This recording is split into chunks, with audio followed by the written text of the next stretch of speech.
मी माझ्या पुतण्याला राघवला भेटण्यासाठी एकटीच त्याच्या घरी आले होते. राघव हा माझ्या दिराचा मुलगा, जो त्याच्या मोठ्या घरात अगदी एकटाच राहायचा. राघव स्वभावाने खूप साधा आणि भोळा आहे, पण त्याला बोलताना थोडा तोत्रेपणा होता. याच कारणामुळे बिचाऱ्याचं लग्नही जमत नव्हतं. त्याच्या आईने कधीच दुसरा संसार सुरू केला होता आणि त्याच्या वडिलांना देवाज्ञा होऊन आता वर्ष उलटलं होतं. त्याच्या त्या मोठ्या फार्म हाऊससारख्या घरात, जिथे स्विमिंग पूलपासून 5-5 खोल्या होत्या, तिथे त्याची काळजी घ्यायला फक्त कमला मावशी नावाची एक थकलेली वयस्कर कामवाली महिला होती.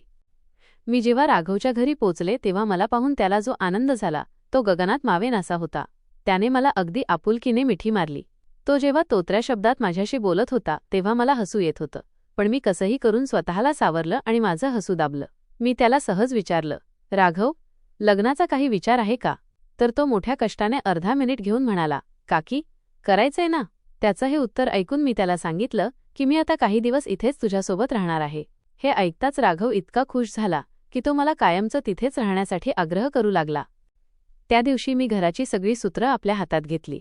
मी कमला मावशींना घराची इतर कामं करायला सांगितली आणि स्वयंपाकाची जबाबदारी स्वतःकडे घेतली. मी जेव्हा जेवण बनवलं आणि राघवने ते खाल्लं तेव्हा तो तृप्त झाला. तो आनंदाने म्हणाला, काकी, आज असं वाटतंय की मी चक्क अमृत जेवतोय. त्याचं हे बोलणं ऐकून जवळच काम करणाऱ्या कमला मावशींचा चेहरा मात्र उतरला होता. राघवच्या चेहऱ्यावरचा तो निरागस आनंद पाहून मला बरं वाटत होतं, पण माझ्या मनात नेमकी काय योजना होती हे अजून कुणालाच ठाऊक नव्हतं. पुढचे 4 दिवस कसे गेले हे समजलंच नाही. मी राघवला असं भासवलं होतं की माझं आणि त्याच्या काकांचं उमेशचं मोठं भांडण झालं आहे. एके दिवशी सकाळी नाश्त्याच्या टेबलावर राघवने अचानक मला एक प्रश्न विचारला, जो मला अपेक्षित नव्हता. तो म्हणाला, काकी, तुला इथे येऊन 4 दिवस झाले, पण एकदाही तू काकांशी फोनवर बोलताना दिसली नाहीस.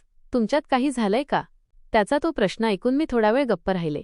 मला शांत पाहून तो पुन्हा आपुलकीने म्हणाला की काकी, मला परक समजू नकोस. तुझ्या मनात जे असेल ते मोकळेपणाने सांग. त्याच्या त्या शब्दांनी मी रडण्याचं नाटक केलं आणि त्याला सांगितलं की त्याच्या काकांशी माझे वाद झाले आहेत आणि शांततेसाठी मी इथे पळून आले आहे. माझं हे खोटं बोलणं ऐकून राघवचं मन विरघळलं. तो मला म्हणाला, काकी, हे घर तुझंच आहे. तू इथे बिंदास राहा, हवं तर कायमची राहा, मला काहीच हरकत नाही. त्या दिवशी माझं मन वळावं म्हणून राघव मला बाहेर फिरायलाही घेऊन गेला. राघवच्या वागण्यात माझ्याबद्दल खूप काळजी आणि प्रेम होतं, पण त्या आपुलकीमागे माझ्या मनात जे कुटील विचार सुरू होते त्याचा त्याला लवलेशही नव्हता. आम्ही संध्याकाळी घरी आलो तेव्हा कमला मावशींनी स्वयंपाक करून ठेवला होता. ज्या दिवसापासून राघवला माझ्या वादाबद्दल समजलं होतं त्या दिवसापासून तो मला खुश ठेवण्यासाठी कधी गाणी लावायचा तर कधी माझ्या आवडीचं खाऊ घालायचा.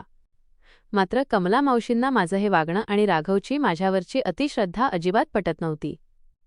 एकदा मी त्यांना सहज म्हटलं की मावशी, तुम्ही इतक्या मोठ्या घरात राहता, जरा नीटनेटके राहत जा. या कळकट साड्या तुम्हाला शोभत नाहीत. त्यावर त्या तटकन म्हणाल्या, बाईसाहेब, मी माझ्या नवऱ्याशी एकनिष्ठ आहे. मला बाहेरच्या लोकांसाठी नटून थटून राहायची गरज नाही. त्यांच्या या शब्दांचा रोख माझ्याकडेच होता. त्या मला स्पष्टपणे म्हणाल्या की तुमच्या नवऱ्याचा आठवडाभर फोन नाही आणि तुम्ही इथे मजेत राहताय. आपल्या घरी परत जा, नाहीतर राघवकडे राहणं तुम्हाला महागात पडेल. त्यांच्या या बोलण्याने मी चिडले आणि त्यांचा अपमान केला, ज्यामुळे त्यांनी दुसऱ्या दिवसापासून कामावर येणंच बंद केलं. आता घरात मी आणि राघव दोघेच होतो. कमला मावशींनी काम सोडल्यामुळे आता घरातील सगळी जबाबदारी माझ्यावर आली होती. पण 2च दिवसांत एक नवीनच अडचण उभी राहिली. राघव बाहेर स्विमिंग पूलजवळ चालताना अचानक पाय घसरून पडला. त्याच्या पायाला चांगलीच दुखापत झाली. त्यामुळे आता मला घरातील कामासोबतच राघवलाही सांभाळावं लागत होतं. मी रोज त्याच्या खोलीत जेवणाचं ताट घेऊन जायचे. तो मला आग्रह करून त्याच्यासोबतच जेवायला बसवायचा. जेवताना तो त्याच्या कॉलेजचे जुने किस्से सांगायचा. त्याच्या मनात साठलेल्या गोष्टी माझ्यापाशी मोकळ्या करायचा. मला असं वाटत होतं की बिचाऱ्याला आजवर मन मोकळं करायला कोणी मिळालंच नव्हतं, म्हणून मीही त्याचं बोलणं अगदी लक्ष देऊन ऐकण्याचं नाटक करायचे. असेच काही दिवस गेले आणि एक रात्री एक भयंकर घटना घडली.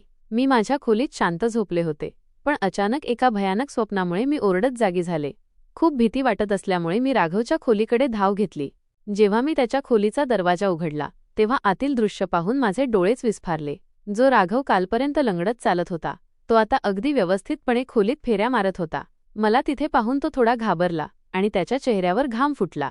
मी त्याला विचारलं, राघव, तू तर लंगडत होतास ना, मग आता इतका व्यवस्थित कसा चालतोयस? तू नाटक करत होतास का? त्यावर त्याने सारवासारव करत सांगितलं की त्याने आत्ताच पायाची पट्टी काढली आहे आणि त्याला बरं वाटतंय का हे तो तपासून पाहत होता. दुसऱ्या दिवशी सकाळी राघवने मला एक नवी बातमी दिली. तो म्हणाला की आज घरी लग्नाचं स्थळ घेऊन काही पाहुणे येणार आहेत. एका विवाहबंध ग्रुपच्या माध्यमातून त्याला हा निरोप आला होता. मी तिथे असल्यामुळे त्याला खूप धीर मिळाला होता आणि त्याने मला सर्व तयारी सांभाळायला सांगितली. पाहुणे आल्यावर मुलगी दिसायला ठीक होती, पण मला ती अजिबात आवडली नव्हती. खरे तर राघवची संपत्ती कोणा दुसऱ्याच्या हातात जाऊ नये असाच माझा विचार होता. त्यामुळे पाहुणे गेल्यानंतर जेव्हा राघवने मला विचारलं, काकी मुलगी कशी वाटली, तेव्हा मी गंभीर चेहरा करून त्याला सांगितलं की राघव, मला त्या मुलीच्या डोळ्यात चालाखी दिसली, ती तुझ्यासाठी योग्य नाही. माझ्या या शब्दांनी राघव पूर्णपणे विचारात पडला. राघवचं लग्न होऊ नये म्हणून मी माझा डाव टाकायला सुरुवात केली होती. मी त्याला विश्वासात घेऊन सांगितलं की राघव, मला तुझ्या आयुष्याची काळजी आहे, म्हणून मी त्या मुलीचा बायोडाटा तपासला आणि मला असं समजलं की तिचं हे दुसरं लग्न आहे. माझं हे खोटं बोलणं ऐकून राघवला खूप मोठा धक्का बसला. त्याचा मुलींवरून विश्वासच उडाला. त्याने लगेच फोन करून त्या स्थळाला नकार कळवला आणि माझे खूप आभार मानले. तो कृतज्ञतेने मला म्हणाला, काकी, तू फक्त माझी काकी नाहीस तर माझी खरी मैत्रीण आहेस. तू माझं आयुष्य बर्बाद होण्यापासून वाचवलंस. त्याच्या ह्या भोळेपणामुळे माझा मार्ग आता मोकळा झाला होता. आता राघवकडे राहून मला महिना पूर्ण होत आला होता. राघव आणि माझी मैत्री इतकी वाढली होती की तो प्रत्येक गोष्ट मला विचारूनच करायचा. पण याच दरम्यान माझी तब्येत अचानक बिघडायला लागली. मला सारखी चक्कर येऊ लागली आणि काहीतरी वेगळं घडतंय याची जाणीव झाली. जेव्हा मी तपासणी केली तेव्हा मला समजलं की मी आई होणार आहे. ही बातमी माझ्यासाठी जेवढी आनंदाची होती तेवढीच ती माझ्या योजनेसाठी धोक्याचीही ठरू शकत होती. राघव घरी नसताना मी एकटीच बसून रडत होते, कारण आता हे सगळं कसं सांभाळायचं हा प्रश्न माझ्यासमोर होता. तेवढ्यात तिथे अचानक कमला मावशी आल्या. मला रडताना पाहून त्यांनी विचारपूस केली आणि मी त्यांना मी आई होणार असल्याचं सांगितलं. मावशींना आधी वाटलं की ही आनंदाची बातमी आहे, पण माझ्या मनात जे काही सुरू होतं ते ऐकून त्यांनाही धक्का बसला. मी त्या दिवशी पूर्ण वेळ विचारात घालवला, पण मला हे ठाऊक नव्हतं की कमला मावशींनी माझ्या नकळत माझ्या पतीला म्हणजेच उमेशला फोन करून सर्व काही सांगून टाकलं होतं. संध्याकाळच्या सुमारास जेव्हा उमेश अचानक दारात उभा राहिला तेव्हा माझ्या काळजाचा ठोकाच चुकला. आता माझ्या खोट्या नाटकाचा पडदा फाटण्याची वेळ आली होती. उमेशला तिथे अचानक पाहून मी सुन्न झाले. मला वाटलं होतं की तो माझ्यावर चिडेल, पण तो थेट कमला मावशींकडे वळला आणि त्यांचे आभार मानू लागला. उमेश म्हणाला, मावशी, तुम्ही मला वेळेत कळवलंत म्हणून बरं झालं, नाहीतर माझ्या बायकोची ही आनंदाची बातमी मला कधी समजलीच नसती. उमेशचा हा शांतपणा पाहून मला काहीच सुचत नव्हतं. त्याने लगेच राघवला बोलावून घेतलं. बिचारा राघव मान खाली घालून बाहेर आला, जणू काही त्यानेच खूप मोठा गुन्हा केला होता. उमेशने राघवच्या खांद्यावर हात ठेवला आणि त्याला धीर देत म्हणाला की, राघव, तुला लाजायची गरज नाही, तू काहीही चुकीचं केलं नाहीस. मी गोंधळून उमेशला विचारलं की तो हे काय बोलतोय, तेव्हा त्याने आपला रुद्रावतार धारण केला. तो माझ्यावर कडाडला, सुमन, आता तू फक्त ऐकणार. तू इतक्या खालच्या पातळीवर जाशील असं मला स्वप्नातही वाटलं नव्हतं. तुला काय वाटलं, राघव एकटा आहे म्हणून तू त्याला घाबरवून मनाप्रमाणे वागशील? कमला मावशींनी मला सगळं सांगितलं आहे.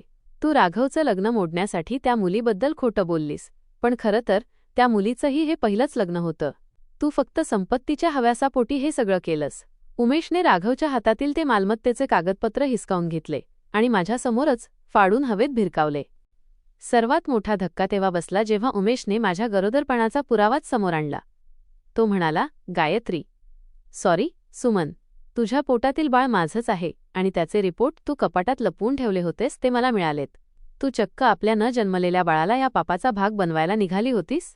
ज्या राघवाने तुला आई मानलं त्यालाच तू बर्बाद करायला निघाली होतीस. उमेशने स्पष्ट केलं की राघवच्या वडिलांची ही कष्टाची कमाई आहे आणि त्यावर आपला कोणताही हक्क नाही. त्याने मला लोभी ठरवून माझ्याशी सर्व संबंध तोडण्याचा आणि बाळ झाल्यावर मला सोडून देण्याचा निर्णय तिथेच जाहीर केला. आपल्या जाळ्यात आपण अडकल्याचं मला आता स्पष्ट दिसत होतं. उमेशचा तो कठोर निर्णय ऐकून माझ्या पायाखालची जमीनच सरकली. त्या एका क्षणात मला जाणीव झाली की पैशांच्या हव्यासापोटी मी माझं घर, माझा नवरा आणि माझं चारित्र्य सगळंच पणाला लावलं होतं. राघवच्या डोळ्यांत माझ्यासाठी असलेला आदर आता तिरस्कारात बदलला होता. मी ढसाढसा रडू लागले आणि उमेशचे पाय धरले. मी ओरडून सांगितलं, उमेश, मला माफ कर. मला ही संपत्ती नकोय, मला माझा संसार हवाय. मी राघवकडून कागदपत्रांवर सह्या घेतल्या होत्या हे खरं आहे, पण मला आता माझी चूक उमजली आहे. राघवच्या संपत्तीपेक्षा माझं कुटुंब माझ्यासाठी जास्त महत्त्वाचं आहे हे मला खूप उशिरा समजलं होतं.